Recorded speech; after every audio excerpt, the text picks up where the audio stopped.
Hello, welcome to this interview. I'm really excited today to be joined by Naomi Engelkamp Nygaard. Have I just said that right? Nygaard. Perfect, well done. Oh, amazing. Okay, so anyway, Naomi, welcome to this call. It's really great to have you here. Thank And you. for those of you who are part of my subscription group, Yes, Parenting for Happy Families, you'll be really familiar with these interviews that I do. This is your chance to get to know Naomi a little bit more before she joins us as our guest expert. But if you're not part of my subscription group, then you're really welcome to be here listening to us. And please do feel free to share this video with others as well. I hope that you're going to walk away with some really beneficial inspiration and guidance for moving forward in your own life.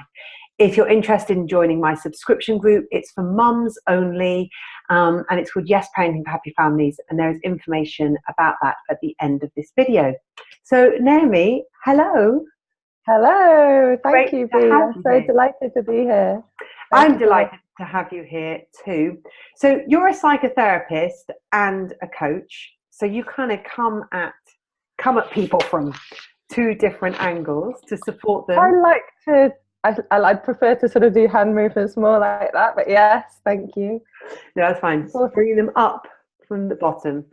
Exactly. And I asked you before this interview if you would just share your passion with me, and what you said was that you're really passionate about working one-to-one and in groups to gently and profoundly differentiate ourselves from the inner parts that try to protect us, to find expansion and ease as we grow into our vision in harmony with those around us. And I love that. Like, there's so much just in that one kind of sentence that I feel like we could go into so much depth with. But just talk a little bit about this idea of profoundly differentiating ourselves from these inner parts that try to protect us. Because I think for a lot of people, that's quite a kind of like, well, what do you mean, like these inner parts and being separate? So would you start by just sharing with us a little bit about that? Thank you, Bea. Thanks for the intro. So, a lot of the time, I would say we are, and I can speak for myself completely, I'm going about life on a bit of an autopilot and coming from a place of habit. And sometimes that feels okay, sometimes I'm in control, sometimes I'm a bit off. But I truly believe, through my work with other people and through my own spiritual explorations and just having sampled a bit of life now, that we are actually completely at ease, joyful, grateful, expansive, expanded beings at our very core. That is our most effortless state. So really, even though it's a bit of an unusual question to be asking, if I'm not waking up feeling open, curious, compassionate, expanded, interested, and alive, really, I can probably assume that there are one or more what we in the type of modality of psychotherapy I've learned called internal family systems have come to know as parts. So parts are not bad by any means. They're completely welcome in our system. They're very real, I would say. I would describe them as a kind of sub-personality, like a part of myself. I've got many of them inside myself. And they've come about as a result of necessity, because life has pushed us around a bit. As a child, we were those expanded beings. We were those joyful, grateful, compassionate, happy, carefree people. And then there were dangers, there were insecurities, there were wobbles, there were letdowns, there were many, many different things which caused us to have the need for parts of us to step forward and take on certain roles in our lives, as managers of our lives, as protectors of our vulnerable parts, as even what we would call in IFS firefighters, which are the parts that step in when, whoa, this is not okay, I have to numb you out, I have to take charge here, I've got to do this disruptive thing, maybe it's anger or some other kind of reaction to life. But I have almost never met a part in my life, in myself or another person, that hasn't come from a place of wanting to protect the person, because the person is the loved agent, as it were. The person is the number one that needs to be protected. So I hope that answers your question. We are a bundle of parts, that some of which are blended with us.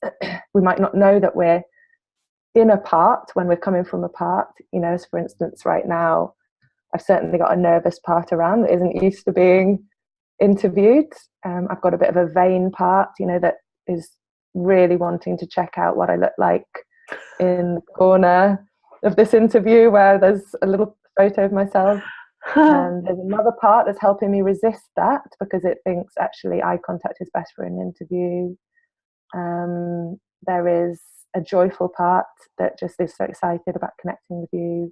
And so at this very moment, I've got a whole bundle of different parts, all kind of jostling for attention. But in a healthy human being, that jostling doesn't cause any kind of undue concern. There's no real conflict. There might be a bit of elbowing here and there. But when a person is actually quite unhappy, or in a particular area finds that there's a lot of difficulty, like sex or money or food, or any other area, work, then parts can become really quite opposed to each other in their opinions of how to keep that person safe. And that's when the person can experience quite a lot of distress or procrastination. Wow, yeah. Amazing. So I love the fact that towards the end of that description of your passion, you talk about us being in harmony with those around us. One of the things that I have really found as a person, being who I am, is that quite often being me has often led to me being out of harmony with those around me. Certainly when I think about growing up and my parents and not so much my sister, but certainly my brother, there was huge disharmony with my parents, huge disharmony with my brother. And I've, you know, I would say that experience of harmony with those around me is not actually something that has defined my experience of life. So I'm very interested, like, especially when you come into the group and you're going to teach us this real simple method of doing a U-turn, which is an internal family systems recognized method that you talked about, but you said it's also something that you've kind of developed using other principles from the 12 steps and your own method, which is called Savor Every Moment. So I can't wait to be led through this process by you, to kind of help me explore what my parts are, because I'm guessing there are a lot of parts of me that think that somehow it must help me to keep me in this state of disharmony, whereas actually there must be other parts. Absolutely. Of me that, no, absolutely, every part thinks that there's a really good reason to keep us in a particular state or in a particular position, and they are working their hardest to keep us safe, you know. And it really helps to know that, because sometimes if a part, for instance, you know, I've come from a background of compulsive eating. I help people now that I've overcome this problem with their own comfort eating or compulsive overeating experiences. And truly, truly, the part of us that wants to eat compulsively, even if it could piss us off more than any other thing, because we just want to be slim or we just want to not do that, is doing it for, I would say, you know, I mean, I've never seen an exception actually in all the years I've been coaching women with this particular problem. There is no way in which that part isn't doing that because it actually thinks it's going to help us. Right. So, and I've never seen an exception to that being the case for any part that does something that on the outside looks just plain silly. You know, why would I do that? Why would I shout at my kids? You know, why would I slam the door there? Why would I start that conversation with my husband all over again? I know the way it goes. These parts really are trying to protect us, even though other parts of us are really pissed off with them, criticize them, might even exile them or try and push them down. And sometimes these parts are working really hard, and they have been doing it for many years since we were children usually. And it's a pretty thankless task. They don't get much appreciation from the rest of the system. There are little soldiers, and they're somewhere in the basement, and they're working hell to leather to try and keep us safe. And so definitely when I'm working with people, the first step is to find that part and see if the person, if the client, if who I'm working with is open to them, that can really start to see what they're doing, find out from them, from the part itself, start a dialogue where the part can start to describe where that comes from, why it's so important to be doing that. And then at last the part can start to achieve some of the appreciation for the hard work that it's been doing from the part itself, from the person itself. And that's a really important part of this process, to appreciate. You know, really putting aside opinions about this part's role in us and just start to see that work and where it comes from, the motivation of love behind what it does. And that can really start to shift things for people, you know, and has for me. Yeah. Within my work, with my one-to-one clients, I do something kind of similar with them, starting from a place of the fact that our subconscious is always seeking to ensure that we're loved, that we have a sense of belonging, and that we're safe. And so our subconscious will have, you know, behaviors set up that will ensure our love, safety, and belonging. And so through the work that I do with my one-to-one clients, we often like come back to, you know, there being something that the client perceives to be completely like not okay in their life. But then when we explore it, we realize that actually that, I guess it is a part, you know, that in the way that you're describing it, you know, that part's been working flipping hard ever since they were like 18 months old to do this thing for them, because that keeps them safe, even though now they might be 42 or something, you know. But actually, as an 18-month-old, part that's stuck back in a time and a place, thinks it's still there. And unless we can really help that part to realize, actually, we're here, you know, we've got this, you know, we're doing okay. And unless they can feel us and see us and experience us and really know that we've moved on, and then have the experience viscerally in the part's body, which is through us, it's a very beautiful experience, then they're going to stay stuck. They're going to still be treating us as if we're a child that needs that level of SOS. You know, that we still need that. So I would really love to ask you if you'd be willing to share with us all, like, what's been your own like personal kind of like journey. When I say personal, I guess it doesn't have to be your personal story, but like in terms of professionally and your interest, like how you've kind of come into this place of doing the work that you do now and what that journey's looked like. I'd love you to share in a way that you feel comfortable sharing some of that, because it'd be great to get to know those parts of you better. Wow, well, I would say my own journey of sharing what I've learned started when I started learning myself. And that started not long after my own rock bottom, which was, I'd say, around 2004, when I realized that the way that I was living was very, very cut off from my internal experience. So I was pretty much out there in the world, having relationships, having work, living on the outside the way that I'd always thought one was supposed to. I was mirroring some idea that I had of myself rather than actually inhabiting my body, inhabiting who I was and expressing that from the inside out. So I needed to do a complete flip from living so that you like me to living so that I can connect with myself and then express myself in the world. And if love comes as a result of that, receiving it, but having myself rooted in a place, like you said, of love and acceptance that all my parts can feel, which is, if you like, a complete 360-degree turn. So 2004, so it's taken me 13 years to get there. Increasingly, I've still got so much to learn, and every day brings a new challenge as I change and as I step into the world and just become more and more of who I am and live a bigger life.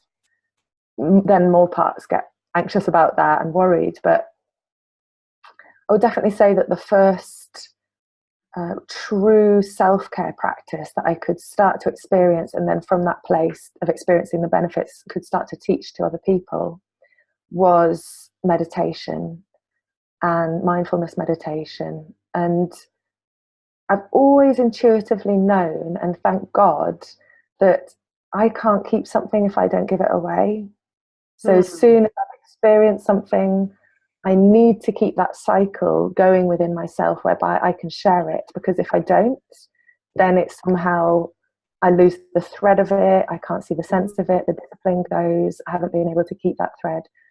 I'm grateful to say that through sharing my experiences of mindfulness and embodied mindfulness and the way that that's affected my life in a good way, I've been able to maintain that practice myself, and it's with quite rigorous discipline. But the words rigorous discipline make that sound like a chore, when actually through continuously benefiting from that and almost drinking from the source of that, it doesn't feel like a chore at all. It feels like, why on earth wouldn't I do something that keeps my life healthy, that keeps my relationships healthy?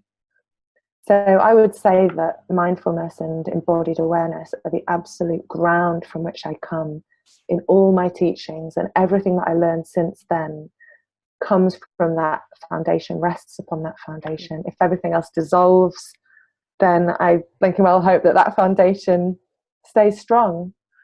Yeah. And it will, as long as I keep practicing it. I'm devoted to that, and will do for the rest of my life. So that was the start, yeah. And I have many more bricks to that wall. So, yeah. I'm sure you do.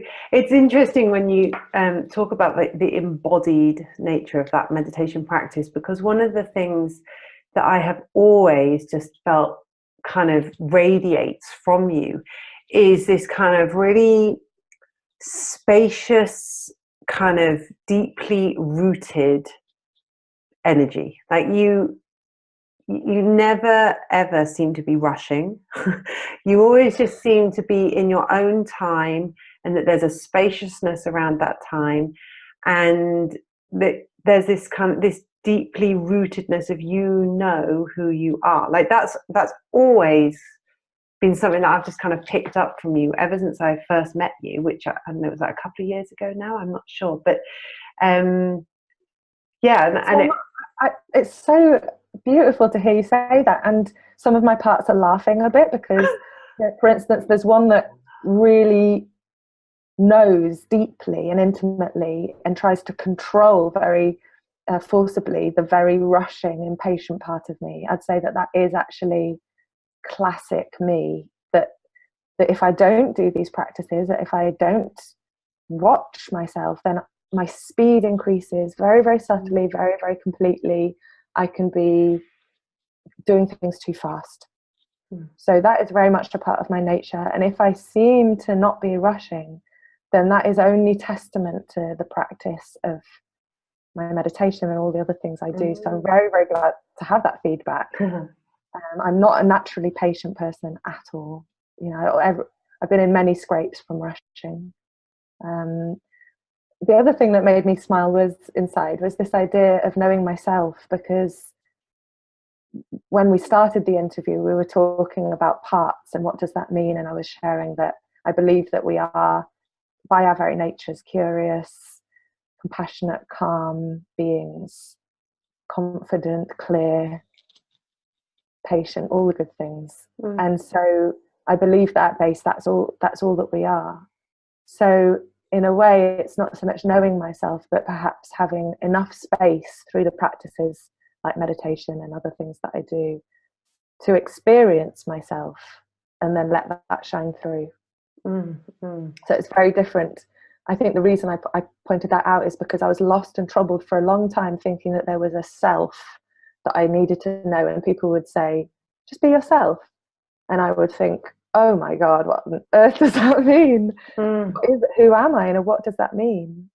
And through this journey, these past 13 years, there has been an allowing of my parts to give me space, and then who I am is there. It's not something I need to construct and express. It's more like a parting of the clouds and there's the sun, that sort of. I love that. You talk very kind of freely about these different parts of you. So when you first started talking about your parts earlier on in this interview, you were saying, like, you know, one part of you is feeling a bit vain, one part of you is feeling a bit nervous, like these different parts, you seem to kind of be able to recognize and connect with these parts quite readily, you know, almost as if they're like these little like visitors in the room, so you can almost like see them and you can notice which ones like are coming forward and and putting their hands up and things like that. How might someone who's watching this, who might be thinking like, I have no idea what she even means about these parts, like how would I even start to get a sense of my different parts, like how could somebody just start to explore their own parts? Like, what's a safe and relatively kind of easy way to do that by yourself? So I think awareness is the key, and straight away, if that person is saying, how on earth can I know about my parts? Straight away, I would say that that's a part, because it sounds like, you know, maybe a confused part or a hopeless part or a troubled part. Like, how am I going to know my parts? You know, I would say straight away that's a part. So if our grounding is that clear, calm, confident, compassionate place, then anything that isn't that is a part. So any kind of negative emotion, any kind of autopilot, any kind of cut off in our body, you know, that can sometimes be a combination of parts. Those are parts. And if we really need to start getting to know our parts, or if we're longing to start to experience ourselves in the way that we are, this myriad of different parts, we need look no further than our body and our mind and our body mind. So if I'm feeling pretty anxious, you know, then I can take a moment, as I'll be guiding you guys through the process, the week that we do, our week together. If we're feeling anxious, we can do the process of a U-turn, which I'm going to be describing. We can start to identify those parts as flutters in our belly, or a constriction in our chest, as maybe an irritation becomes a tightening in our jaw. Maybe some kind of worry, tension becomes a constriction in the neck, or a pulling of the head down. We can start to meet these parts in our body, and we can start to feel into the connection between what we're experiencing in our body, however subtle, and the thoughts that are running through our mind, and the emotions in our body that the thoughts that are running through our mind are generating. So awareness is definitely the key, and some kind of awareness practice, be it meditation, yoga, tai chi, something where we're slowing down, something that's just for us, really strengthens and catalyzes this process of getting to know our internal families. Because when we practice awareness, when we're out of a stressful situation, when it's time that's just for us, then we're much more well equipped to practice awareness when we're right in the thick of our daily lives. Then it starts to become much easier, and we are amazed that actually, wow, I think there's an anxious part here. And those are very positive thoughts, because then we're starting to realize, wow, if that anxious part is just a part, that means it's not the whole of me. That means there are calm parts. Oh, I love that. There are parts that are observing this. There are parts that are holding that anxious part within the experience. Interesting. Yeah, I love that. When you were talking about the need to the need for awareness, and you talked through various different ways of perhaps having that awareness. So, meditation and mindfulness, but you mentioned yoga and tai chi and some others. And it reminded me of how wonderful it was for me when you fed back to me after reading all about the role of being a guest expert. And as part of that, there are the kind of the foundational principles of yes parenting, which is very important that my guest experts know those, and and are feeling in alignment with them. And you said to me, I really love the fact that the first yes in yes parenting is a yes to yourself. It's about self-care, and it's about needing to meet your own needs first in order to have the resources to then meet your children's needs and anyone else. And I know that certainly the mums in the group, one of the things that surprises so many of them when they join the group is the focus that is always on.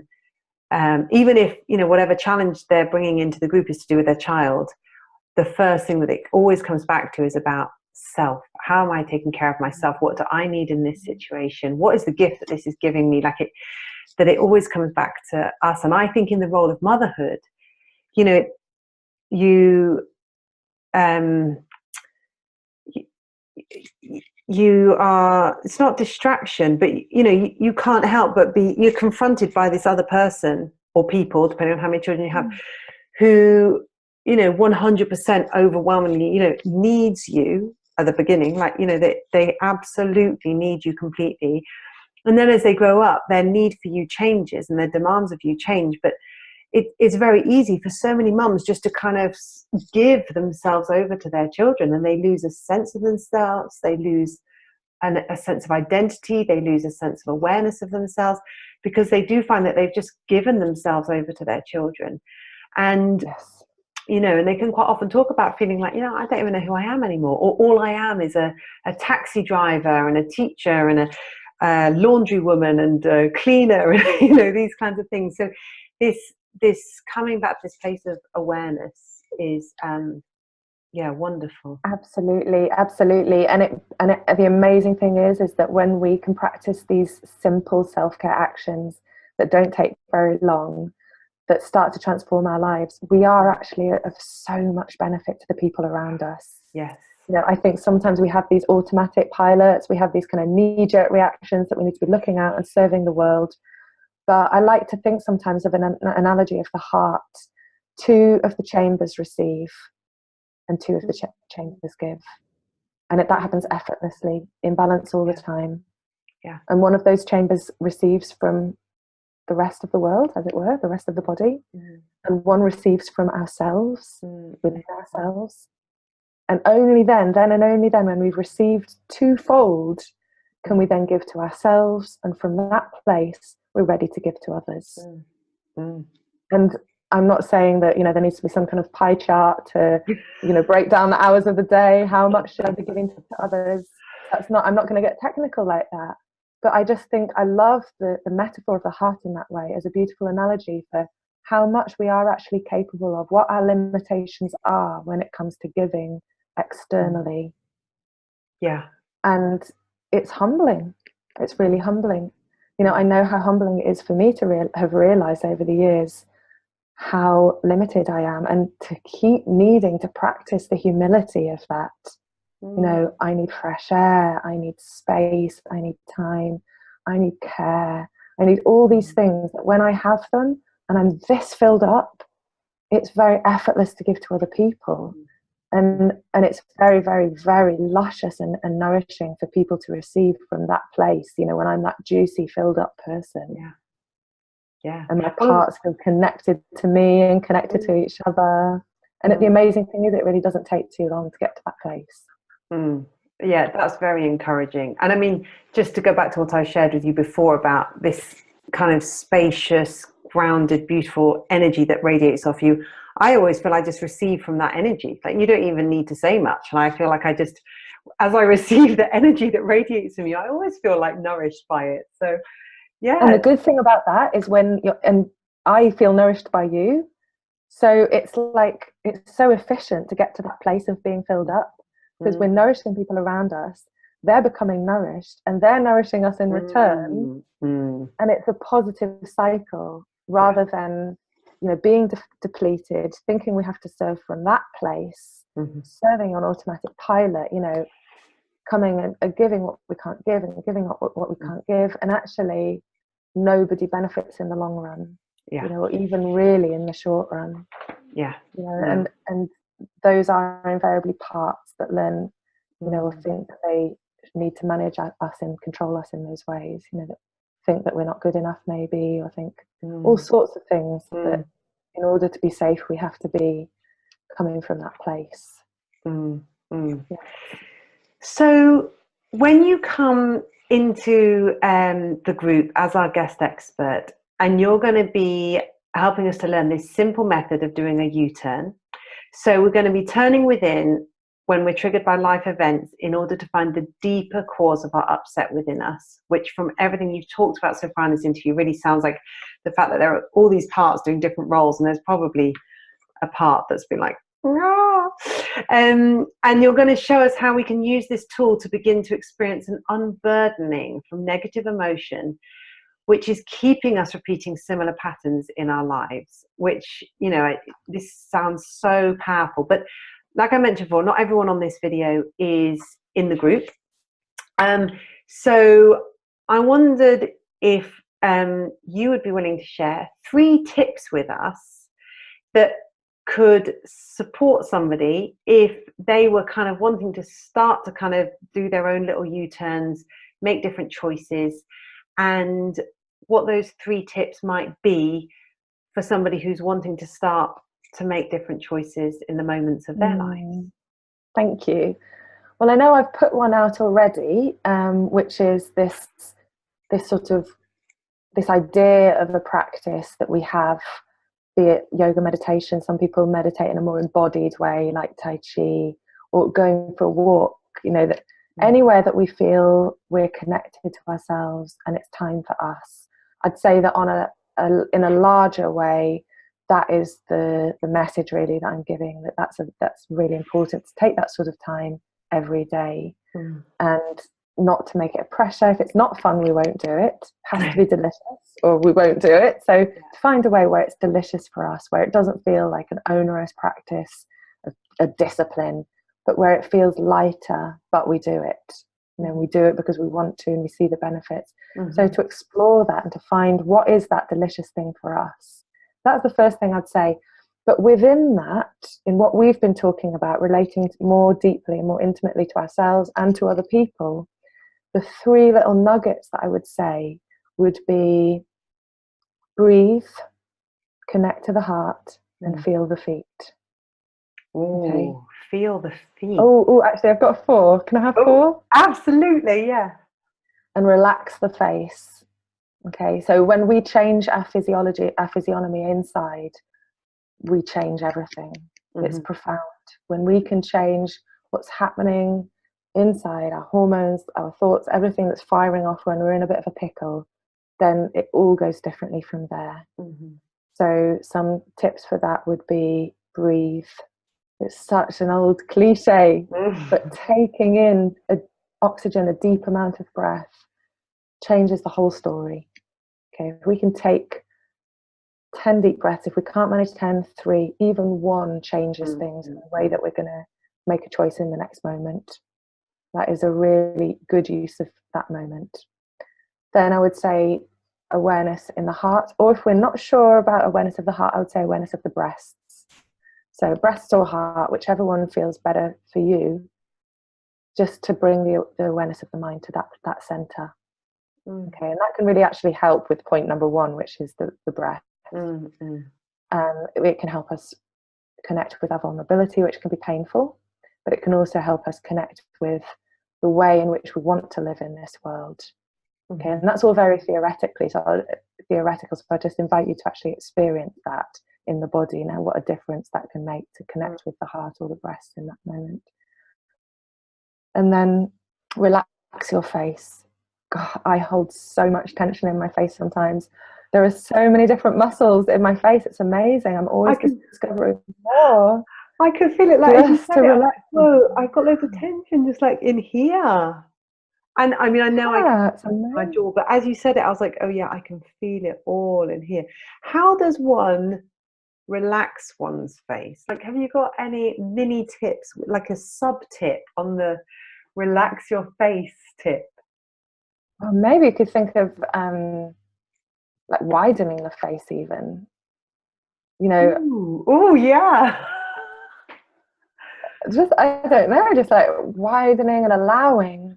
Yes, if we're holding tension in our scalp, if we're holding tension in our jaw, that's going to make this difficult. So actually, there's a really beautiful knock-on effect, like dominoes, for this relaxing process, where it's very difficult for us to relax our face without maybe relaxing our belly, you know, our jaw, all the other things that somehow are strangely connected to having worry and tension in our bodies. So I particularly find this one useful if I'm having a stressful conversation with my husband. Relax my face, and just practicing that in that moment. Whoa, so much can change in that conversation. Wow. And it does take practice, but actually it's very, very nice. And parts of me that like it, they're like, no, hold on to this tension. Otherwise you won't get to make this really important point about how he's wrong and I'm right, you know. If you don't keep that frown, then he'll not know how serious this is. And yet when I can relax my face, things transform and the conversation goes in such a better way for everyone concerned, really. So there's that. And then one that I've learned over the years, and it's actually the most difficult one to remember for me, because my tendency is to float away with the clouds a little bit. And also I've always been someone that's had a bit of I need to go to the toilet urgently, get a bit stressed, you know, quite highly strung, neurotic in lots of ways, and can be quite disconnected body from mind by tendency. This one's very, very difficult for me to remember, but if I can remember to do it, the effects are profound, and that is connecting with my feet on the floor. So for me, this can be the wriggle of toes in my shoes.